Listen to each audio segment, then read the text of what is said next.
pour nous, c'est notre espoir. Parce que sans espérer que ces négociations vont aboutir à l'arrêt des violences, vont aboutir à l'arrêt des cas de torture, les cas d'exécution extrajudiciaire,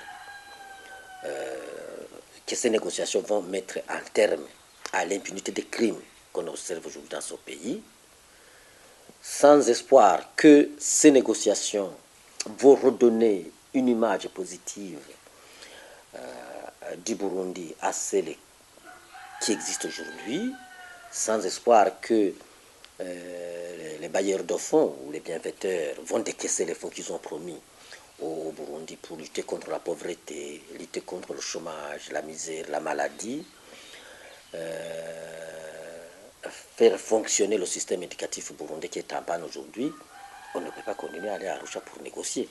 Ça veut dire que nous avons de l'espoir que nous allons négocier et aboutir à un accord qui va certainement répondre aux attentes du peuple burundais, notamment en matière de sécurité, de réconciliation et du développement économique et social.